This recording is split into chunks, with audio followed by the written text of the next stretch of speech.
The moon hung low in the ink-black sky, casting an ominous glow over the desolate mansion that loomed before me. As I stood at the creaking gate, the rusty iron felt like a warning, pleading with me to turn back. The wind whispered through the gnarled branches of the surrounding trees, adding a haunting soundtrack to the eerie scene. With trepidation, I pushed open the gate, its protest echoing in the stillness of the night. The path to the front door was overgrown with weeds, as if nature itself had given up on reclaiming this forsaken place.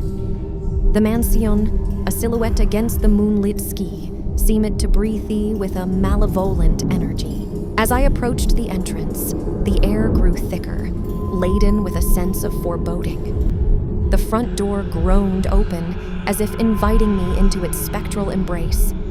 Reluctantly, I stepped over the threshold, and the door slammed shut behind me with a resounding bang that reverberated through the empty halls. The darkness inside was absolute, swallowing the feeble beam of my flashlight. The air was stale, and the floor beneath me felt cold and unforgiving. Dust danced in the narrow beam of light as I cautiously made my way through the silent corridors, each step echoing like a heartbeat in the haunted silence. The mansion seemed frozen in time, its grandeur reduced to decay and decay alone. Tattered wallpaper peeled away, revealing the bones of a once opulent home now haunted by shadows. Portraits of long-forgotten faces stared down at me, their eyes following my every move with a ghostly intensity. I reached a grand staircase that spiraled into the upper reaches of the mansion. As I ascended, the temperature plummeted, and the air grew thick with an otherworldly presence. The oppressive weight of the unseen pressed down on me, urging me to abandon this unholy expedition. On the second floor, a door stood ajar, revealing a room bathed in an ethereal glow. Hesitantly, I entered.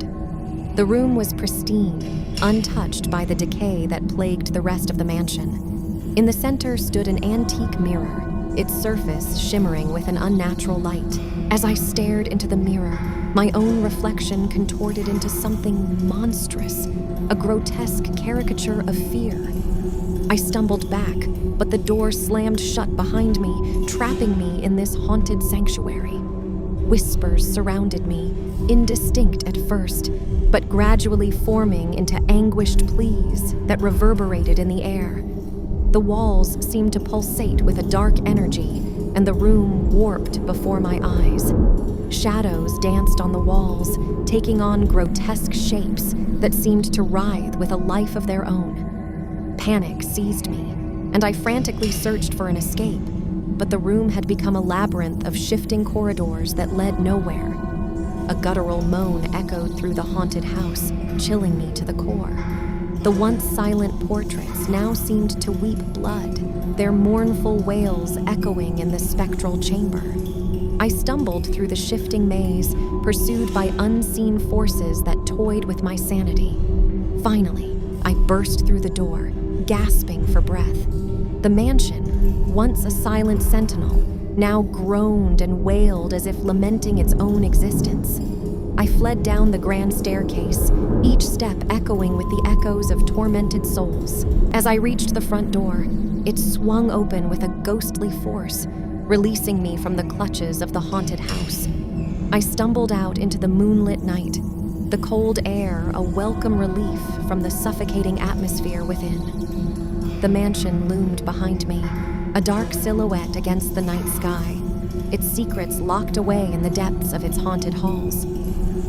Haunted by the night's harrowing events, I glanced back one last time, half expecting the mansion to reach out and drag me back into its malevolent embrace.